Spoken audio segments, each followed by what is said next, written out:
Hello friends, I'm out in the craft cottage. I'm about to go through all this like thrifted, vintage mess I have up here and see what we can create. Let's see what we want to create with. I'm apologizing for the lighting already because there's going to be a lot of shadows and glares. I'm sorry, but you'll be able to see. I have been wanting to create with that home sign for quite a while.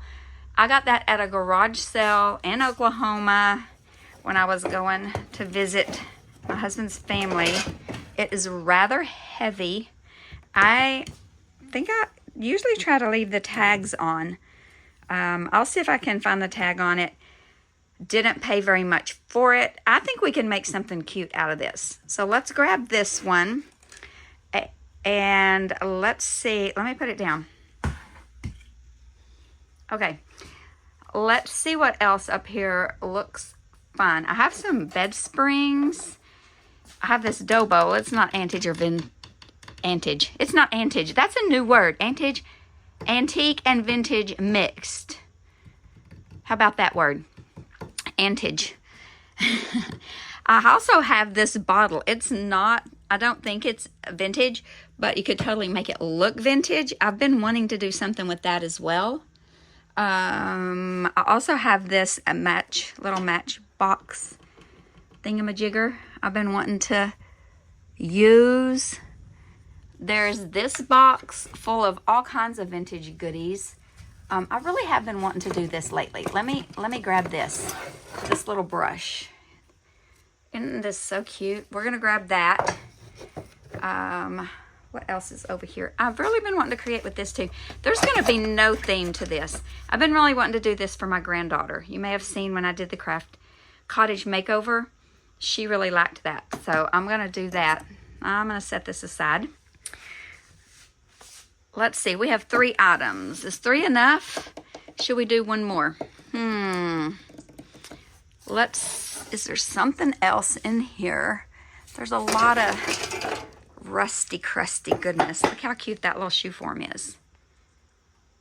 I don't know. There's going to be no theme today. I'm telling you, no theme.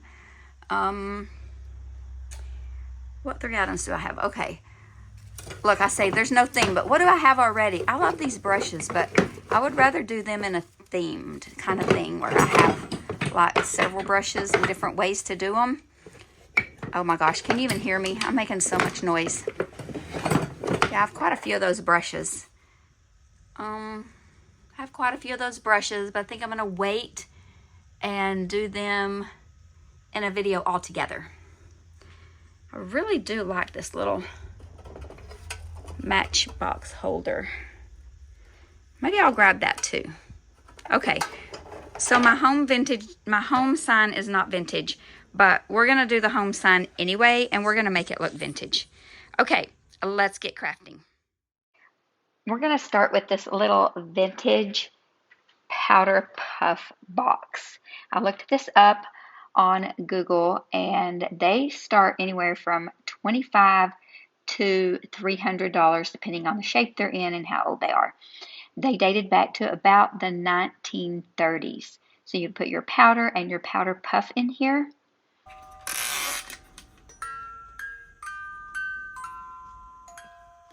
And you put the lid back down on it, and this little spring holds it shut. We're going to clean this up, and it feels like it might be pewter. Feels pewter. Like, I'm not real sure what it's made of. I'm not going to paint the inside, but we're going to paint the outside, leaving this its natural state, like this. We're not going to change that, because this is beautiful. I'm just going to paint this that's already kind of this silvery blue and freshen it up with some Prom Queen by DIY. And then probably make the feet silver. And then make this little rim. Well, I don't know, that kind of looks gold. Maybe we'll make it gold because this looks warm like it might need to be gold. I'm creating this for my granddaughter. Okay, I got 1 coat of Prom Queen on here, and I didn't really like those paint streaks in there. So I'm going to get this sponge dabber, and I watered down my paint a little bit and I'm just dabbing it on there, and then I'm using my little heat dryer to, dry it up a little bit. Got a little bit of paint on that center picture part, but it's got a little plastic coating on it, so it came off super easy. Now it's all done. I love the texture that sponge gave it. I got a little paint on those feet, but the thing about the DIY is it wipes back really easily, so it came off good. The other thing about the DIY paint is it wipes back really easily. So you're going to get a little bit of distressing when you go to wax. So I'm putting clear wax all over the lid and all over the base. Everything I painted with that blue, I'm going to put clear wax on, and then I'm going to buff it off. I did lose a little bit of paint, but this thing is vintage, so we want to keep it looking a little bit vintage. So I'm also going to apply a very thick coat of the white wax and just let it sit for 3 to 5 minutes, and then go and buff it and take off the excess, trying to leave quite a bit of that white down in the the little crevices and details. I painted the feet with gold paint, did not like it, so I went to Hobby Lobby. Actually, my granddaughter Desiree went to Hobby Lobby for me and got me some gold rub and buff. And I'm just going to use the paintbrush, and I'm going to try to paint it on these little feet. Then I decided I was just going to refresh up the whole bottom of it. So I did the little feet and then the whole bottom, and I think it turned out really pretty. And then I'm going to take that same gold rub and buff with a smaller paintbrush and go around the rim of the lid. You'll see all that here shortly because I sped this up, but just to show you that I just took that rub and buff with that paintbrush, and I just freshened up that gold paint that was already existing on the bottom. And then I just took a tiny little paintbrush and put some of the rub and buff on there, and then just took my finger and smoothed it out a little bit. And I just did that all the way around till I got back to where I started, and it was done. And that's really all I did to this beautiful little box.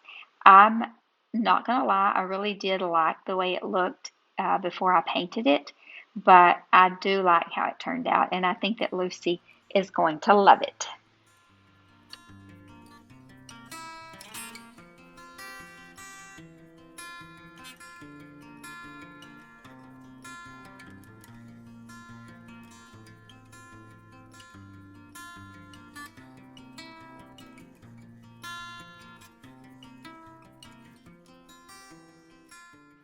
How many of you ever had one of these matchbox holders in your kitchen? Well, this one needed a good cleanup, and it had some really thick paint on it. It's almost like they had it on the wall, and when they painted the wall, they just painted over it too. I don't know. It was interesting. So I took my little sander, and I was honestly just going to distress it a little bit. And you could see how that was chipping back and showing some red, and I really thought that was going to be cute. And then I kept sanding, and then I found what was underneath that paint, and look at this. How cute is that little floral design on there? I bet this was really cute in its day. But I'm going to take it out, and I'm going to spray it with some black matte spray paint all over it, inside, outside, the whole works. And now look, it's just a fresh slate. And I'm going to take the IOD transfers from the Madeline book, and I'm just going to put them on the front and down the sides. I want that bow to be right in the middle. And it was a little bit off-centered, but I took the extra pieces that I cut off, or some extra pieces from the other pieces of transfer, and it just took tiny little pieces to put them on the sides to make it look a lot more balanced. And that is the beauty of the IOD. I hear a lot of people talk and criticize about using them, and how, oh, you just slap a transfer on there and this and that, and how expensive they are. And they are pricey, but they are quality and they're beautiful. And whether they're IOD or whether you get them from Dollar Tree or whether you get them from Amazon, You can cut them apart and just customize them. And you know, everybody can do them differently. Everybody that uses this La Madeleine book is not going to have all their creations look the same. And so, yes, I can hand paint. Mine will not look like this. It will not be anywhere near this beautiful. So this is what I choose to do. Now, if you don't have IOD transfers, you absolutely could use a stencil. You can get stencils that are reusable and very affordable. And I think this would be very pretty with some little florals stenciled on it, or maybe an initial, or something that keeps it with that vintage look, which we know that, you know, back in the 40s and 50s, that flowers were a big thing because this thing had flowers on it before. I really think this probably was more from the 70s. I don't know, with that red and the florals. Let me know down in the comments when you think this was original, in its original state, what year it was from, with that red and the florals on there. I'm not quite sure. I'm not always good at guessing that. So you can see that I just put a transfer down on the front and then one down on each side. I took some of my greenery and just popped it down in there, and then a little bit of the messy moss where the matches went, and this is how it turned out.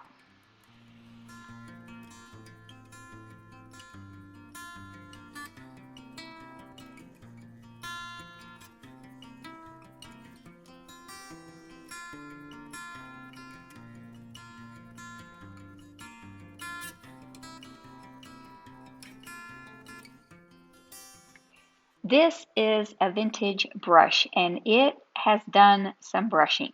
So we are going to clean it up. I am going to take it and I'm going to take my little sanding sponge and I'm just going to clean it up. I'm not really trying to sand anything off. I'm just going to clean off the dust and the little grit and grime that was on it. Then I'm going to take this paint inlay with all these beautiful, beautiful designs. At the time of this release of this video, it is the newest paint inlay, and I'm just going to cut out the pieces that I want, and I like to cut them as closely to the design as I can. And then I'm going to take Big Top Sealer. This is how we are going to get these paint inlays to work on this without painting our brush. So I have them all laid out like I want. I'm going to take them off and lay them paint side up and spritz them with some water. If you're not familiar with paint inlays, it is paint on some paper that is dry. So that blue is paint on the paper and it's dry. Now I'm reactivating that paint when I wet it. So if I were to run my fingers across those wet flowers, blue paint would smear everywhere. So what I'm going to do is I'm going to put this Big Top Sealer. It's going to act as our transfer medium, if you will. So we're going to put a nice thick coat, but smooth coat. You don't want it too thick and globby, but smooth. And then I'm going to put it paint side down. Now I'm risky just touching it so much, but you want to be very careful. And where you lay it, you have to lay it. Don't smear it. Don't move it around. Okay, then I'm going to take a little soft cloth, either a little piece of t-shirt or even a paper towel or anything. And then I am not going over the inlay, on top of the inlay with that Big Top. I'm just re-wetting the part where I'm going to apply the next inlay. So I'm not going over the top of the inlay that I've already put down. I'm just dabbing it and pressing it into that Big Top. I'm going to just lay that inlay down into the Big Top, and then I'm going to take my little towel.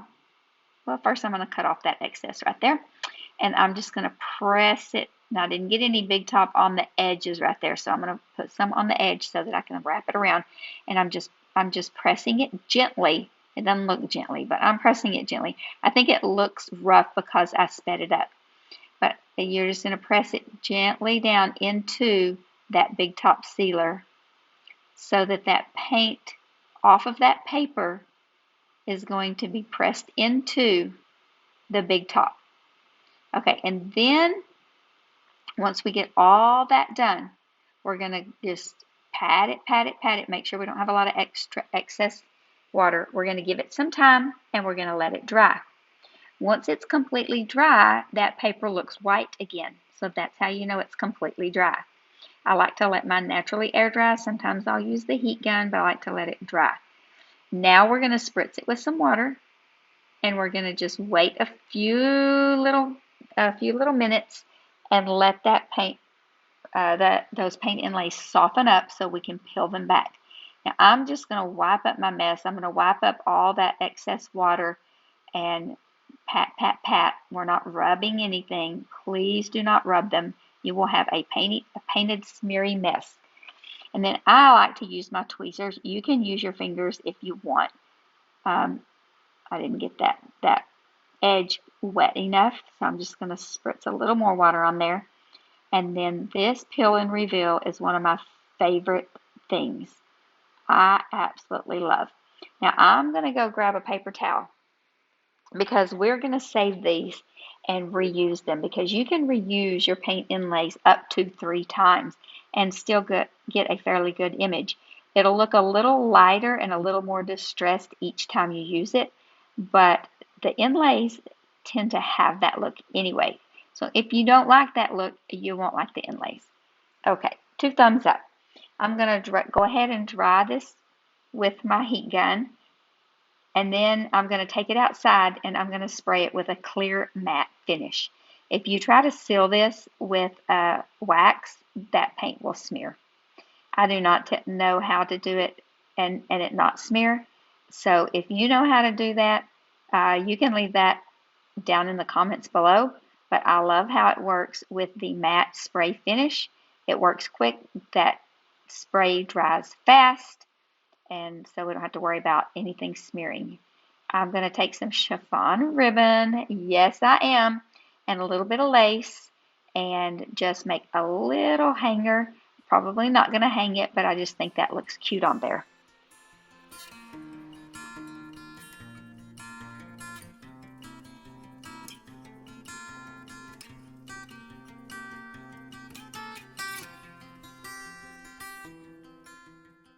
This home sign is not vintage, but it's a good 10 years old.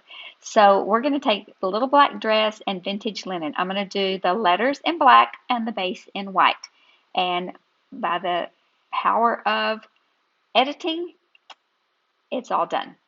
And then I'm going to take white on my paintbrush, and I'm just going to tap around the edges, and I'm going from behind, and I'm just tapping around the edges. You can see I'm just trying to give it an outline, but kind of that not perfect outline.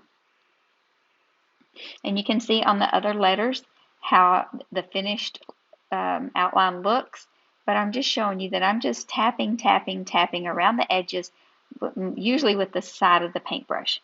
And then on the white, we're going to use the black to outline the little base. And I really wanted to leave this pretty stark like this, but you're going to see in the end it gets a little bit of dark wax on it, so, or it gets a little bit colored. You'll see. It does turn out beautiful though. So I made this decal on my Cricut. I rarely use my Cricut anymore, but I do love it. I used the heat transfer vinyl for this. It says, "As for me and my house, we will serve the Lord." If you're familiar with that passage, when Joshua was telling the people, like, okay, come on, decide who you're going to serve this day. Like, they were serving idols and other gods and kings and whatever. And he said, choose this day who you're going to serve. As for me and my house, well, we're going to serve the Lord. And I used to tell my kids that when they didn't want to go to church or they didn't want to participate. And I'd say, hey, as for me and my house, we're going to serve the Lord. So get it together.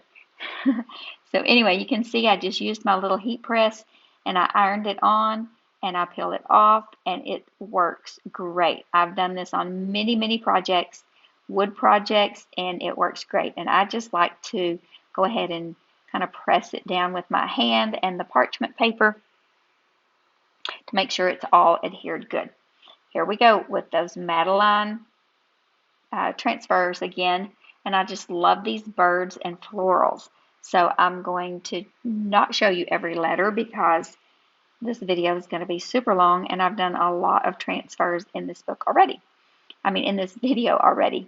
So I'm just measuring where I need to cut it down, and we're going to save all those little pieces because remember, we can take those little tiny pieces and add them here and there just to, fill in spots. But you can see here I'm just cutting out. I'm laying it down. I'm using my X-Acto knife.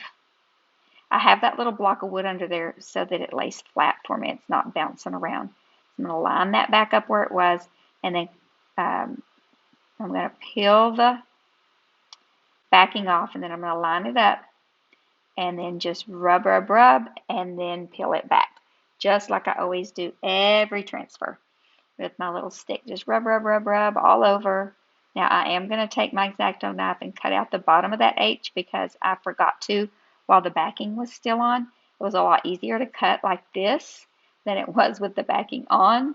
And then I can still use that other little piece as well. I'm going to burnish it down, make sure it's all adhered nicely and there's no little sticky glue pieces anywhere. I'm going to just put a few flowers across the top of the O, a little on the M, decided to throw a beautiful little butterfly down there, and that's all there is to that. It's super easy. Okay, here's where the mess came in.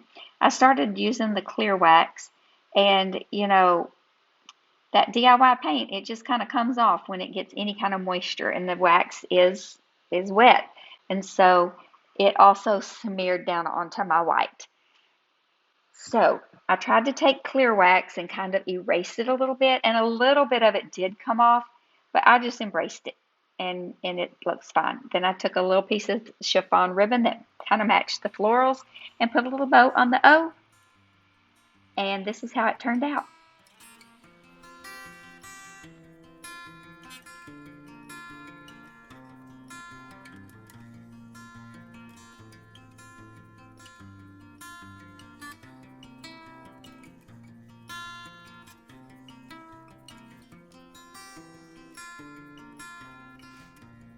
Thank you everyone for being here today. I hope that you enjoyed the antique, vintage DIYs and makeovers. And if you did, give this video a thumbs up. Leave a comment in the comment section down below. But most of all, I want you to remember to be still and know that He is God.